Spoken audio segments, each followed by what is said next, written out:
हरे कृष्णा। हम लोग वैदिक साहित्य से संकलित भगवान और देवी देवता की भक्ति में अंतर विषय से संबंधित श्लोकों की चर्चा कर रहे हैं। तो कृष्ण भक्ति के बारे में शिव जी क्या कहते हैं, ये पद्म पुराण भाग 5 उत्तरखंड अध्याय 131 श्लोक संख्या 98 और 99 में शिव जी और देवी पार्वती का संवाद उसमें बताया गया है। त्यक्त्वा वैकुंठनाथं तम अन्यमार्गे कथं रमेत् भक्तिहीनश्च दुर्वेदे पठिते किं प्रयोजनम् स्वपचो भक्तियुक्तस्तु त्रिदशैरपि पूज्यते स्वकरे कंकणं बद्ध्वा दर्पणे किं प्रयोजनम्। अनुवाद: उन वैकुंठ के स्वामी को छोड़कर कोई भी दूसरे मार्ग को क्यों अपनाए? जो भक्ति रहित है उनके द्वारा चारों वेदों का पाठ करने से क्या प्रयोजन है? भक्ति संपन्न चांडाल की भी पूजा देवता करते हैं। जो अपने हाथ में कंकण को पहन लिया उसको दर्पण से क्या मतलब है? यानी कि अगर कोई भक्ति से संपन्न हो तो वो कितना भी निम्न व्यक्ति हो वो भी पूजनीय है। और जब एक बार भगवान की शरण ले ली और भक्ति के मार्ग पे चल पड़े तो फिर दूसरे मार्ग का क्या प्रयोजन? फिर आदि पुराण में बताया गया, कोई भी मनुष्य देवताओं की सेवा करने से भवसागर पार नहीं कर सकता। न जानन्ति नरा मूढ़ा किम देवैः सेवितं सुखम स्वलांगूलं समाश्रित्य को हि तीर्णोऽम्बुधेर्जलम्। अनुवाद: देवताओं की सेवा से जो सुख होता है उसको यह अज्ञानी जीव नहीं जानता है। कुत्ते की पूंछ पर चढ़ने से समुद्र कहीं पार हो सकता है? तो देवताओं से प्राप्त होने वाला सुख क्षणभंगुर है। ये आदि पुराण के अध्याय 5 श्लोक संख्या 27 में बताया गया वेद व्यास और ऋषि मुनियों का संवाद। फिर आदि पुराण में 26वें अध्याय श्लोक संख्या 37 और 38 में बताया गया भगवान श्री कृष्ण और यशोदा मैया का संवाद कि कृष्ण की भक्ति करने से कैसे सारे देवताओं और पितरों की पूजा हो जाती है।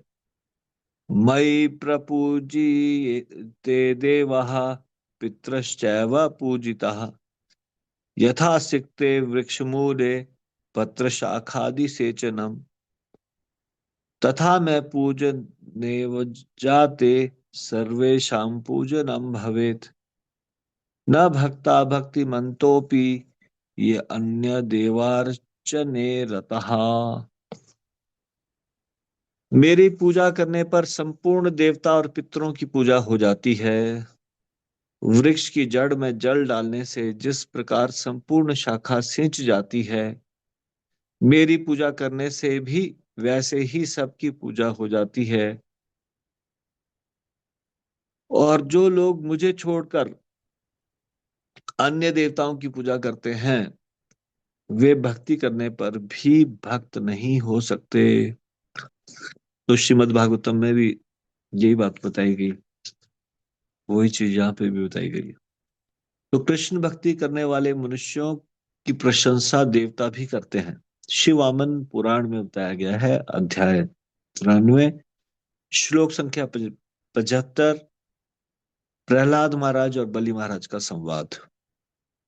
तस्मात् ध्यानं स्मरणं कीर्तनं वा नाम श्रवणं पठतां सज्जनानां कार्यं विष्णु श्रद्धानैर्मनुष्यैः पूजा तुल्यं तत्प्रशंसन्ति देवाः।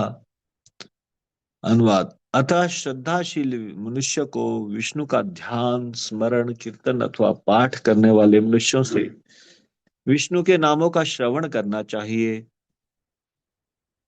देवगण पूजा के समान ही उसकी प्रशंसा करते हैं। भगवत गीता में बताया गया कि जो जिस जिसकी भी पूजा करता है वो मनुष्य उसी लोक में जाता है।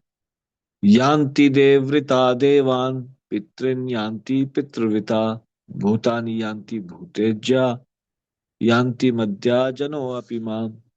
यान्ति मतलब जाते हैं, देवव्रता मतलब देवताओं के उपासक, देवान मतलब देवताओं के पास। तो जो देवी देवताओं के उपासक है वो देवताओं के बीच में ही जन्म लेंगे, देवताओं के पास जाते हैं। पितृन यान्ति पितृविता, और जो पितरों के उपासक होते हैं वो पितृलोक में जाते हैं, पितरों के पास। भूतानी यान्ति भूतेजा, और जो भूत प्रेतों की उपासना करते हैं वे उन्हीं के बीच में जन्म लेते हैं। यान्ति मद्या जनो अपि माम, और जो भगवान की पूजा करते हैं वे मेरे साथ निवास करते हैं। भगवत गीता के ही 10वें अध्याय के दूसरे श्लोक में बताया गया है। तो भगवान बताते हैं कि वो ही देवताओं के और महर्षियों के भी उद्गम है। न मे विदुः सुरगणः प्रभवं न महर्षयः, अहम आदिर्हि देवानां महर्षिणाम च सर्वशः। न तो देवतागण मेरी उत्पत्ति या ऐश्वर्य को जानते हैं और न महर्षिगण ही जानते हैं, क्योंकि मैं सभी प्रकार के देवताओं और महर्षियों का भी कारण स्वरूप उद्गम हूँ। तो यहाँ पे कृष्ण भगवान डिक्लेयर कर रहे हैं कि सारे देवी देवता के उद्गम भगवान कृष्ण है। तो आज हम इसको यहीं पे विराम देंगे, इससे आगे की चर्चा हम कल करेंगे। श्री हरिनाम संकीर्तन की जय, श्री राम प्रभु की जय, शिल प्रभुपाद की जय, निताई गौर प्रेमानंदे, हरि हरि।